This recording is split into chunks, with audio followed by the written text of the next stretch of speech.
Batendo palma nessa aula maravilhosa.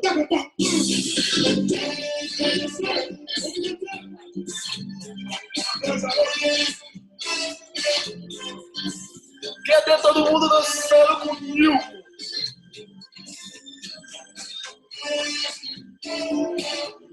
Lemo. Ah, não, não.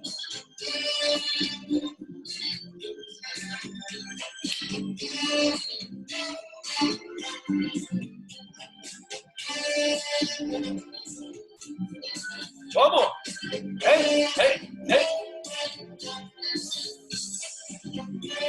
Quem tá ouvindo aí? Faz assim com a mãozinha. Aí. Vamos entrando na aula de literatura. Ao som de Tim Maia. Tal! Não é igual! Lembro tal! Igual! Bia tá entrando, Bia. Tal!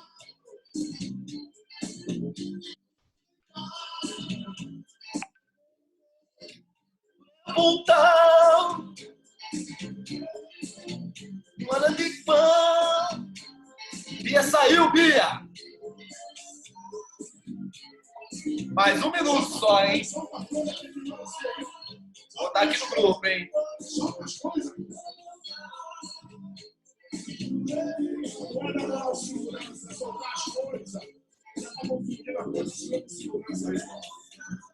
Júlia, tá conectando o áudio? Conecta, minha filha.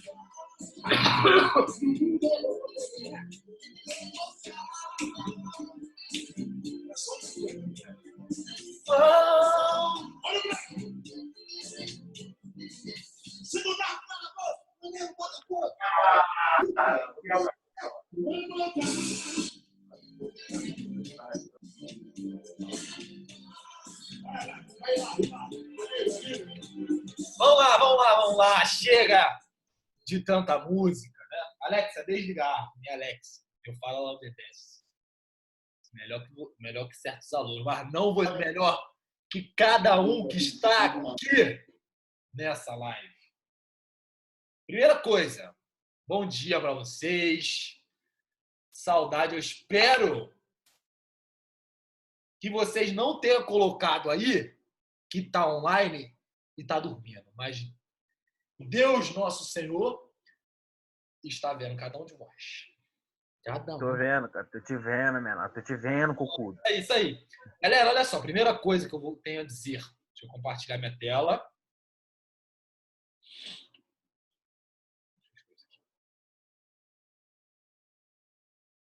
Se liga. A atividade de literatura da semana passada. 7 alunos só me entregaram, hein? 17 faltando. Vamos ver, mas depois a gente conversa sobre isso. O intuito da aula, o objetivo da aula é a gente resolver mais uma provinha da UERJ, tá bom? Lembrando que o vestibular da UERJ ele é um pouco diferenciado, como eu falei para vocês, e a gente tem que tentar tudo, né? Depois a gente escolhe, é o que eu falo, faz tudo, faz todos os vestibulares, faz tudo que você puder. Depois você escolhe o que você quer da tua vida, qual que você vai seguir. Ai, Feliz, então quer dizer que eu não tenho escolha? Não é isso que eu estou dizendo. Eu estou dizendo para você fazer tudo, entendeu? Você ter um plano A, um plano B, um plano C. E aí, quando você tiver todos os planos, na sua mesa, você escolhe, tá bom? O aluno nem ainda mas ele só quer a faculdade de Direito da Pindamonhangaba. Cara, vamos fazer tudo. Depois a gente escolhe. Faz a UERJ. Ah, não quero fazer a UERJ. Faz a UERJ. Faz. Você não sabe em janeiro. Você troca de ideia todo tempo. Então, vamos lá. A provinha. A gente fez a prova do ano passado, 2019, né? E essa aqui é a prova que foi feita. Era para o vestibular 2019, mas ela foi feita em 2018. A prova que nós fizemos na semana retrasada era a prova de 2019 para o vestibular 2020, que é esse ano agora. Esse ano maravilhoso. Esse ano que todos estão amando. Então, como eu falei, ela vai misturando no início algumas questões, né? começa com um texto falando sobre febre amarela, que era uma discussão daquele tempo, daquele momento, a febre amarela, lembra daqueles casos de microcefalia, das crianças nascendo, estava tudo nessa discussão ainda. Então a prova bota aí do nada ela bota uma prova com número, tu fica confuso, é prova de matemática, é prova de português, a primeira parte dela é interdisciplinar. Vai ter tudo aí para você, para a gente fazer, falando sobre saúde pública, mais cálculos, mosquito pode voar, é capaz de voar 3 km por dia. Ó, você sabia que o mosquito voa 3 km por dia? Eu não sabia. E aí tem questões de português, blá, blá, blá, blá, blá, blá, blá, blá. Coronavírus. Tá amarrado. Então, olha só. A prova do ano de 2018, que foi feita em 2018, no vestibular 2019, era uma prova que trabalhou o livro de Vinícius de Moraes. Era um livro de poesia. Perdão, um livro de poemas. Deixa eu admitir aqui. Um livro de poemas muito, muito fácil de interpretar. Então, a primeira prova era 12, 13, 14, 15, 16, 17, 18, 19, 20, 21, 22, 23. 12 questões de literatura. Você tem noção do que é ter uma prova com 12 questões de uma matéria que te deu um livro para ler? E se você ler o livro, você vai acertar? Meu filho, vamos dar valor aí a esse tipo de questão. Então, esse arquivo vocês já fizeram o exercício, espero, né? Quem tem aqui participativo pelo menos dê uma lida. Deixa eu só encerrar aqui esse WhatsApp. Vamos lá. Primeiro texto, que é muito legal no UERJ, eu não vou ler todos os textos, tá bom? Vou ir comentando sobre os textos. O primeiro texto, olha aqui, é Antônio Cândido. Deixa eu ver se eu pego um livro do Antônio Cândido aqui. Um deles, né? Ó, eu tenho esse livro aqui também do Antônio Cândido, tenho outros livros do Antônio Cândido. É um livro de teoria da literatura. Ou seja, Antônio Cândido, ele é um crítico literário, ele é um estudioso da literatura. E o primeiro texto é muito legal que a UERJ bota isso. Um poema de Vinícius de Moraes. É um texto de Antônio Cândido comentando tudo sobre Vinícius de Moraes. Quem era Vinícius de Moraes, como a linguagem do Vinícius de Moraes era feita, como ele era composto, tudo isso ele vai explicando para o aluno. Então o aluno também, na prova, mesmo se ele não tivesse aula de literaturas, ele teria uma base muito boa. Muito boa não, muito interessante para a hora da prova. Ok? Porque é um texto de Antônio Cândido comentando sobre o estilo de literatura do Vinícius de Moraes, quem era Vinícius de Moraes, como ele era, pontos positivos, alguns pontos negativos, tá bom? Tudo nesse textinho aqui, que você deve ter feito no exercício ou você vai ler depois para dar uma olhada. E a primeira questão, das 12 questões de literatura, é assim: a flutuação do gosto em relação aos poetas é normal. Como é normal a sucessão dos modos de fazer poesia. O que é uma flutuação? Algo instável, não sei. Você tem que ir entrando no mundo do conotativo, do denotativo, para ter ideia sobre isso. Então vamos lá. Em relação à relação que estabelece entre essa declaração inicial do crítico Antônio Cândido e o restante do texto pode ser definida pela sequência. Eu tenho algumas sequências. Problema, solução, abstrato, realidade, pressuposição, asserção, generalização, particularização. O que a questão está pedindo? Nesse texto aqui, de cima, como as ideias estão sendo estruturadas? Antônio Cândido, será que colocou um problema e depois, nos parágrafos de desenvolvimento e conclusão, ele solucionou esse problema? Será que ele fez uma abstração, algo abstrato, começou com algo abstrato e depois ele trouxe para a realidade? Ele trouxe uma pressuposição e depois uma asserção? Ele botou uma generalização e depois uma particularização? Quando você lê o texto, você vai aqui perceber que no início ele está falando dos poetas. De modo de fazer poesia. Ele está falando sobre os poetas em geral, da época do Vinícius de Moraes. Então ele está o quê? Falando de todo mundo. E depois, ele vai afunilando e falando só sobre Vinícius de Moraes, que é o que importa aqui no texto, tá bom? Então, olha só, ele começa o texto falando de todos e vai cair em Vinícius de Moraes. Eu tenho um problema e uma solução? Os poetas apresentam um problema em Vinícius de Moraes e solução? Não. O que ele está fazendo? Olha só, é a letra D. Ele generaliza e depois particulariza. Como assim? Ele começa falando de todos os poetas no início do texto que você leu. Depois, ele vai afunilando para falar só de Vinícius de Moraes. Tá bom? Então, a questão queria como as ideias foram construídas. E era uma ideia de problema, solução, de pressuposição, asserção, entendeu? Era uma abstração à realidade? Não, era uma generalização. Eu generalizei todos os poetas, todos os escritores, estou falando de todo mundo, e depois eu falo de um só, que é Vinícius de Moraes. Essa era uma questão que precisava de interpretação, uma calma, beleza? A articulação do primeiro com o segundo parágrafo revela o seguinte eixo principal da argumentação do crítico. Então vamos lá. Ô, Felipe, você não falou que tinha começado o 15? Eu sei, mas aí eu tô falando dessas daqui. Quem fez do 15, o exercício era só a partir do 15 mesmo. Tá bom? Depois que eu vi que tinha esse texto, não tem problema. Calma, Bia. Bate nisso só quando voltou a... Bia, tá na hora, Bia. Não, te dá um tá bom. Ela falou que é mico dançar Tim Maia. Ai, daí. Ó, o primeiro parágrafo, como eu falei, tá trazendo o quê? Uma generalização. Depois, o parágrafo vai falar só sobre quem? Só sobre Vinícius de Moraes, que é aqui. É o título do texto. Então, ó, a articulação do primeiro com o segundo parágrafo revela o seguinte eixo principal da argumentação. A valorização dos versos coloquiais, ele não fala nem disso. Descrição de uma poética singular,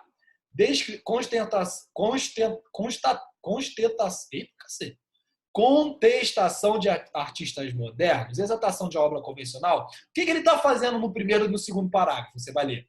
Descrevendo a poesia singular do Vinícius de Moraes. Ele vai falar que Vinícius de Moraes também era cantor, compositor, músico. E isso tudo tornou ele um artista particular. Essa aqui estava muito fácil, era só uma questão de voltar ao texto, uma questão de interpretação tranquilinha, tá bom? E no final, ele fala que o Vinícius de Moraes é um raro malabarista. Sugere que o poeta articula os seguintes aspectos em sua poesia. Humor e seriedade. Vinícius de Moraes não tinha humor e seriedade, essa troca assim. Tradição e inovação, erudição e formalismo, musicalidade e silêncio. Você poderia ficar em dúvida entre B e D, mas o texto mostra que a resposta é a B, tradição e inovação. Isso logo lá no finalzinho. Beleza? Qual é a resposta do 13? Da 13? B. D de bumbum. Ah, tá. Tá bom? Eu coloco depois o gabarito completo para vocês. Mas aí, a gente começou os exercícios a partir do 15, que era exatamente um poema do Vinícius de Moraes para trazer interpretação ou questões sobre esse poema. Compreensão, interpretação. Tá bom? Então vamos lá. Soneto de separação. Eu vou pedir para Alex uma música triste. Alex, toque uma música triste. Vamos ver se ela vai tocar.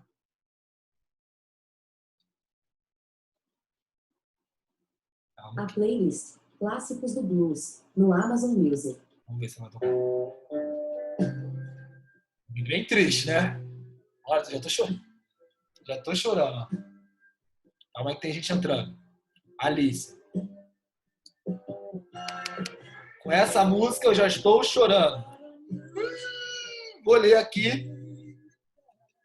Soneto de separação. De repente, do riso fez-se um pranto. Silencioso, branco como a branca. E das bocas unidas fez-se espuma. E das mãos espalmadas fez-se o espanto. De repente, da calma fez-se o vento. E dos olhos desfez a última chama. E da paixão fez o pressentimento. E do momento... Mas ela vai vir. De repente, não mais que de repente. Quem é que tá com troço aqui também? De repente, não mais que de repente, fez-se triste o que se fez amante. E do sozinho que se fez contente. Fez-se do amigo próximo o distante fez da vida uma aventura errante. De repente, não mais que de repente. Forte, turma, forte esse poema. Brincadeiras à parte, o que tem de legal aqui? O que tem de legal aqui é que a prova colocava um poema e você precisava interpretar o poema, a prova de 2019. Tinha um microconto da Marina Colasanti e era só interpretar o conto da Marina Colasanti, mas não é essa sorte que a gente deu esse ano, porque esse ano é o romance, Triste Fim de Policarpo Quaresma. Tem que ler o livro inteiro. Então, vamos lá. 15. De repente, da calma fez-se o vento, que dos olhos desfez a última chama. Em relação à expressão o vento, o verso sublinhado assume a função de indicar uma... Vamos lá. De repente, da calma fez-se o vento, que dos olhos desfez a última chama. Essa aqui não era a mais simples da prova, não, tá? Eu tenho o quê? Uma gradação, uma nomeação, uma comparação, uma caracterização. O que é comparação? Vamos começar com a C. O que é comparar? É pegar uma coisa e trazer uma característica igual ou diferente com outra coisa. O celular tem a mesma cor ou é igual ao caderno? Não sei. É trazer uma comparação. Eu tenho comparação aqui? Não tem comparação. Então você vai fazer o quê? Risca a comparação e aí você só tem 3 coisas para você avaliar. Vamos na próxima. Gradação. O que é uma gradação? É algo que estabelece uma sequência que vai aumentando. Por exemplo, comecei o lápis... Não sei, deixa eu dar um exemplo. Comecei triste, angustiado, depressivo.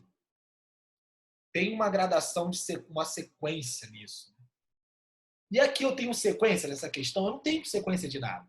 Eu não estou falando que o vento começou fraco, uma ventania, um furacão. Não tenho isso. Então eu já corto, só fico com 2. Nomeação e caracterização. O fragmento sublinhado está nomeando o vento? Não está nomeando. Ele está fazendo o quê? Caracterizando. Então ele está caracterizando. Falou? Está caracterizando o tipo de vento, ou como esse vento chegou, ou o que esse vento fez. Essa não era uma questão muito fácil, você poderia fazer por eliminação também, ou por uma questão mesmo interpretativa. Por isso que eu pedi no exercício de vocês, para que vocês trouxessem toda a interpretação. Tá bom? Olha só. A questão 15 eu não considero muito fácil, nem a 16 também. Agora o resto, da 17, 18, 19, 20, 21, 22, 23, moleza. Uma série de transformações é apresentada pelo verbo fazer, acompanhado da palavra ser. Na cena construída do poema, esta estrutura linguística produz o efeito de quê? Vamos ver.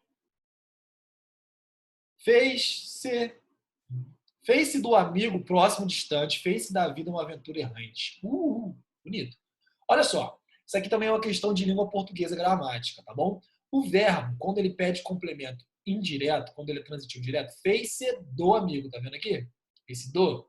Isso aqui é uma preposição, tá mostrando o quê? Fez o quê? Fez isso ou fez disso?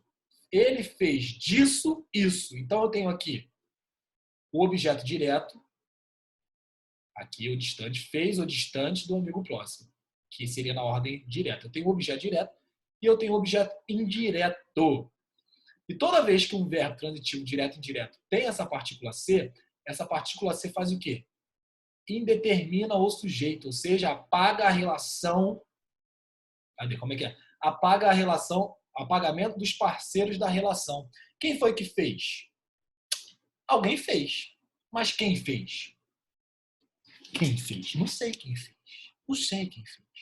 Então é esse o papel do ser acompanhado da palavra, do verbo fazer. Tá bom? Uma questão gramatical. Não era uma questão tanto de interpretação, apesar da interpretação a gente conseguir aí, com o ouvido, né, gente? Aqui, como sempre. Através da interpretação a gente também conseguiria fazer, mas era uma questão gramatical lá com a tia Helena. Tá bom? A Helena vai trabalhar isso com vocês também. 17, agora que cai a moleza, ó. Agora aqui é a molezinha pra gente tirar conceito A. Feliz, qual é a resposta? Ah, eu falei A. Apagamento dos parceiros da relação. Ah, tá. Por Tá quê? bom? Essa era uma questão bem gramatical, tá bom? Não era tanto de Tá. interpretação, não. Agora, galera... Então não precisa colocar justificativa. Não precisava muito dessa, não. Tá bom? Ó, Tá de bom. 17 em diante, moleza. Moleza. Gente, vocês vão fazer vestibular esse ano, vocês vão perceber o que o estrago de uma questão faz na prova. Tem gente que não tira de B para A, de conceito para conceito, por causa de uma questão. Tá bom? E quando essa questão é uma questão de interpretação, dói muito mais. Falou? Então não dá mole não. A gente tem que ter calma, tem que ter paciência, não pode correr, ler devagar. São quatro alternativas, tá bom? Não são 5 como o Enem, são 4. Então vamos lá. Na terceira estrofe, de 9 a 11, a relação vocabular que evidencia a passagem de um estado emocional a outro por parte do poeta. A partir dessa seleção, os estados emocionais por que passa o poeta podem ser definidos como: primeiro, eu tenho que ver o que está lá nos versos 9 a 11. Vamos lá. Tá vendo essa numeração aqui? É a numeração dos versos, tá bom? Lá no texto em prosa, é a numeração das linhas, ó, de 5 em 5. Vamos voltar lá para o poema, do 9 ao 11. É essa estrofe aqui, começando no verso 9.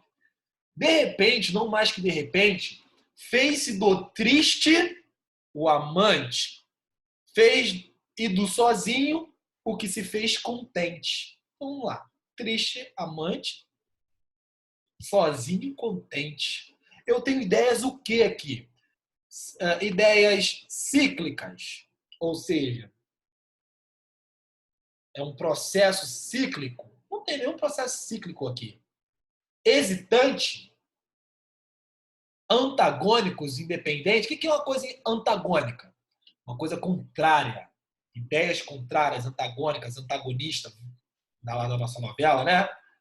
Vocês que gostam de novela. Então, olha só. Fez do triste um amante. O que é amante? É estar amando. Apaixonado, louco, rasgando a blusa. Galera, quem ama, quem tá amando é feliz. Tá entendendo? Acorda vindo. Amando, tá amando.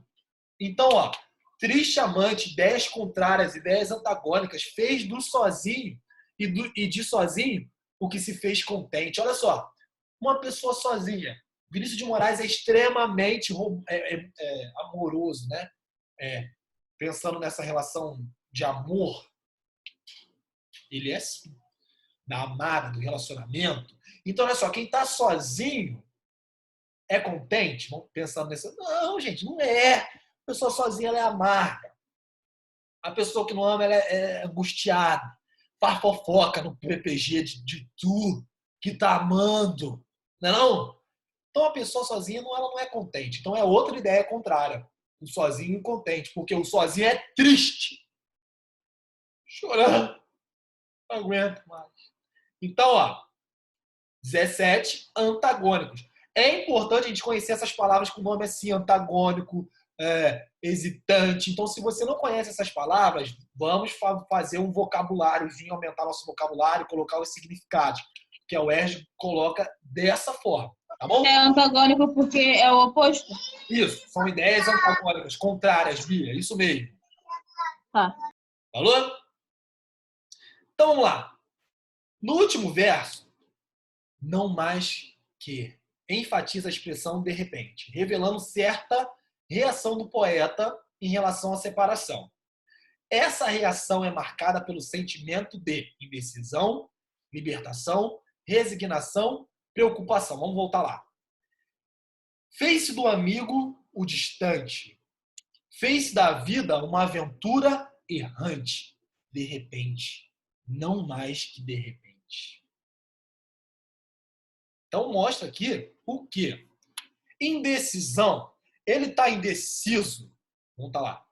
Ele está indeciso sobre alguma coisa, sobre alguma informação no texto. Não tem indecisão nenhuma aqui.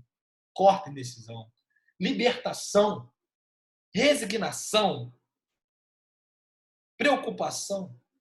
Você sabe o que significa a palavra resignação? A palavra resignação, botei aqui, ó. Submisso à vontade de alguém ou à vontade do destino. Isso quer ser uma pessoa resignada. Isso que é um sentimento de resignação. Você ser submisso, ou seja, obedecer o destino. Seguir o que o destino está fazendo, entendeu? Aceitar. E é isso, exatamente aqui, isso que está acontecendo aqui, ó. O destino fez do amigo próximo distante. Fez da vida uma aventura errante. De repente, foi de repente, não mais que de repente. O que cabe ao eu lírico desse texto? Cabe apenas ele aceitar o que o destino, o que a vida, o que as pessoas fizeram com ele. Estão entendendo? É só aceitar, aceita que dói menos, é isso mesmo. Tá bom? É a mesma coisa que o coronavírus. Agora, tu vai ficar se remoendo? Tem que aceitar o que esse tempo está fazendo de bom para você. Alguma coisa a gente tem que extrair de bom. Eu não quero dar uma de Gabriela Pugliese falando que, igual ela fez, né? Obrigado, coronavírus. Nada disso, tá uma merda. Mas o que isso tem que gerar em mim? Alguma coisa boa. Eu tenho que ter um sentimento de resignação, de aceitar isso e pronto. Não está sob o meu controle, entendeu? Eu não posso fazer nada. Eu posso ficar em casa, dando aula aqui com vocês, fazendo meu trabalho, ajudando vocês no que eu puder, entendeu? Então é isso. Não tem uma postura de indecisão, nem de libertação, nem de preocupação, mas sim de resignação, tá bom? Então o que significa a palavra resignação?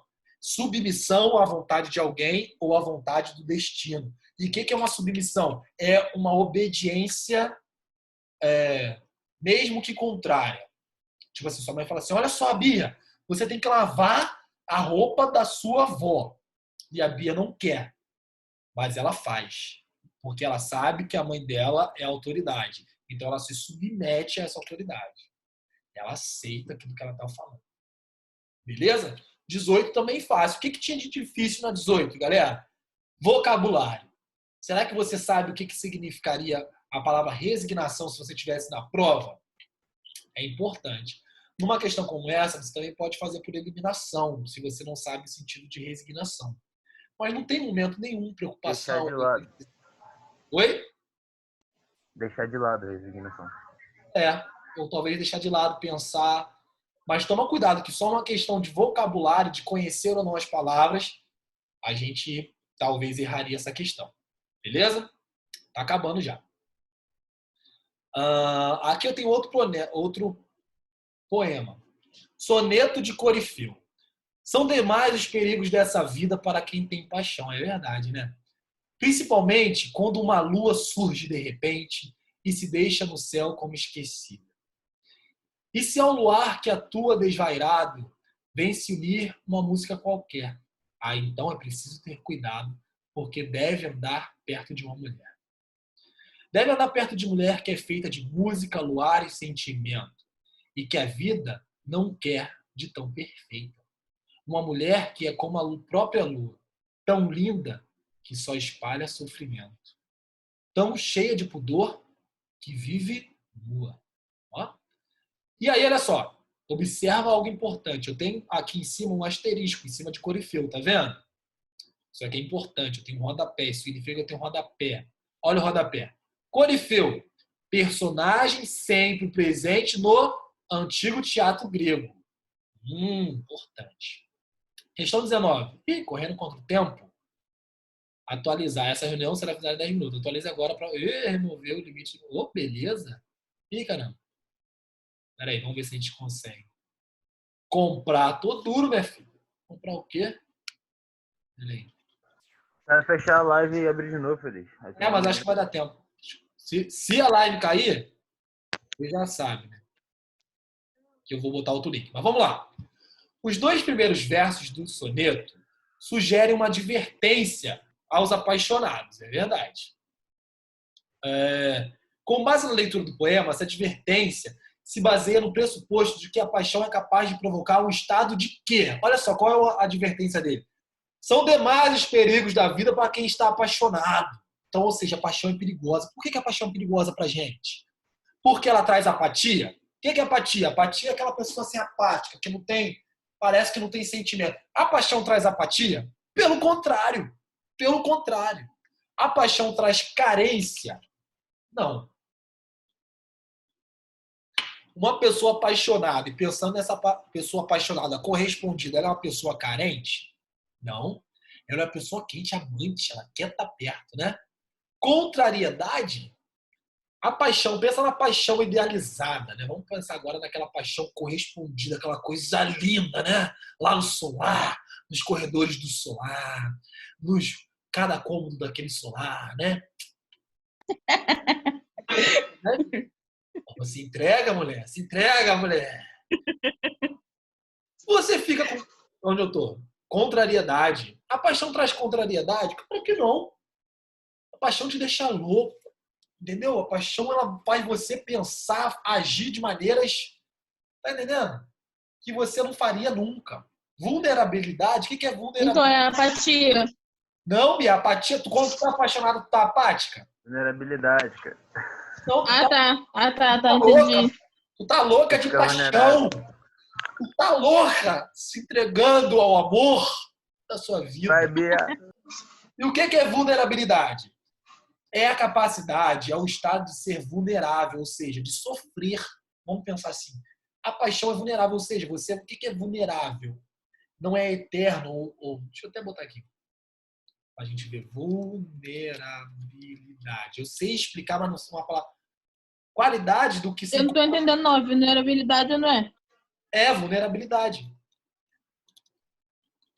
O que é algo vulnerável? Olha só. É algo que pode, sujeito a ser atacado. Muito bom. Ofendido. A paixão é isso. Você está pensando com a cabeça. Que cabeça? Não sei. Mas você pode ser ferido na paixão.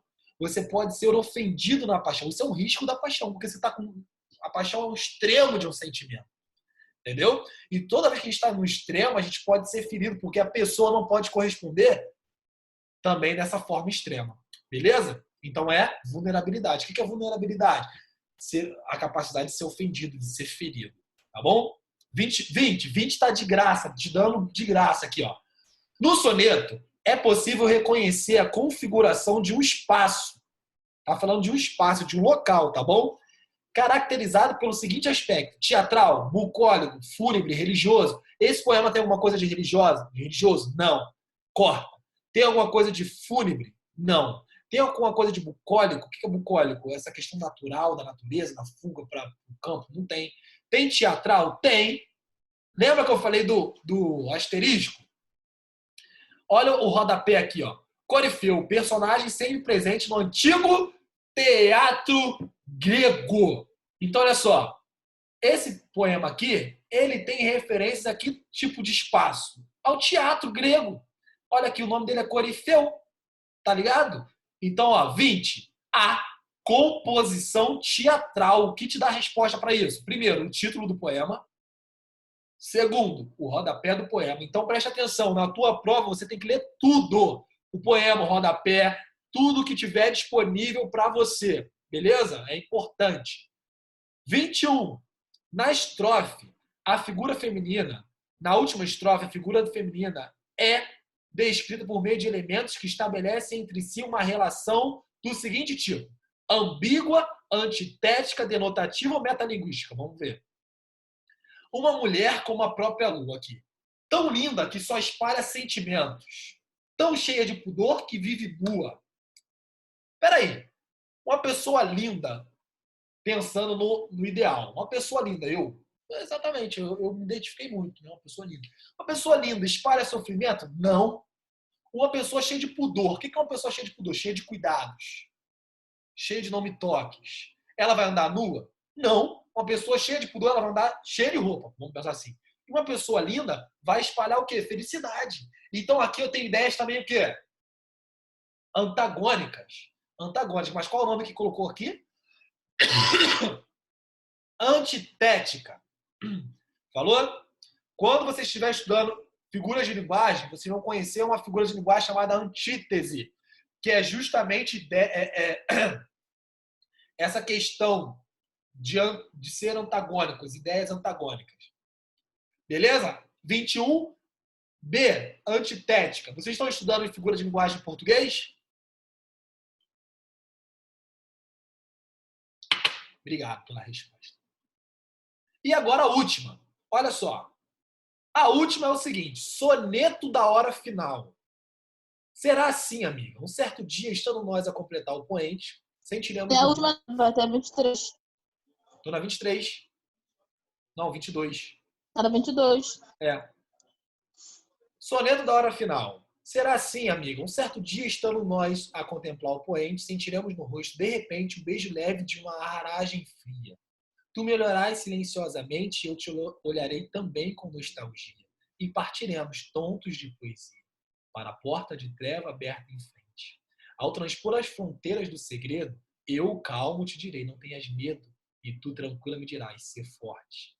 E como dois antigos namorados, noturnamente, tristes e enlaçados, nós entraremos no jardim da morte. Olha que forte. Esse poema está falando sobre o quê? Morte. Tá bom?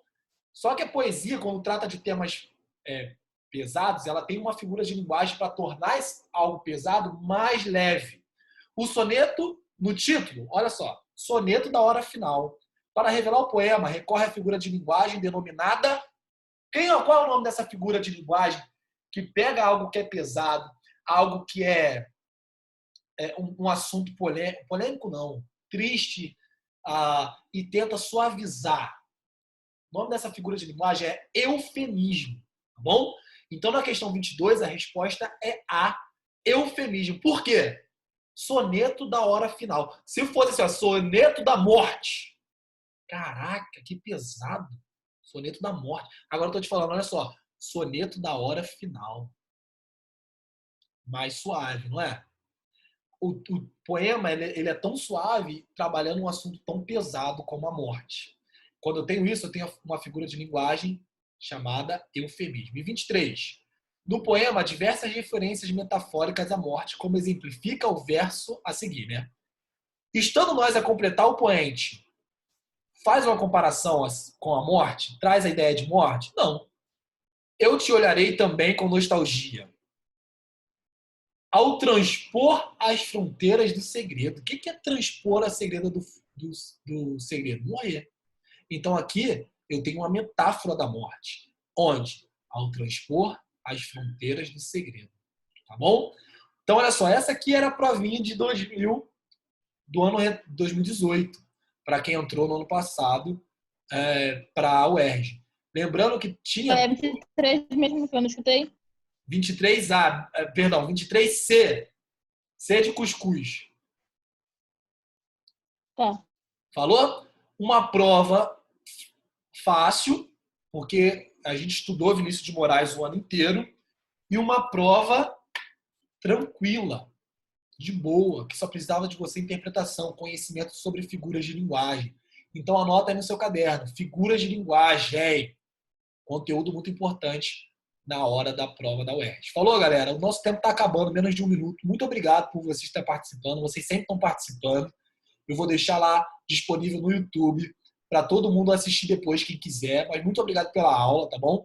Se você não mandou ainda o trabalho, eu aceito aí. Tá bom? Já é. Ó, Fabinha, me chama no WhatsApp. Vai acabar aqui. Tá bom? Tá bom, mas coloca no Google Class. Vou colocar no Google Classroom. Eu sempre pego o link do YouTube e boto no Classroom. Tá bom? Tá bom, obrigada. Galera, um beijo, obrigado. Deu para matar um pouco a saudade de vocês.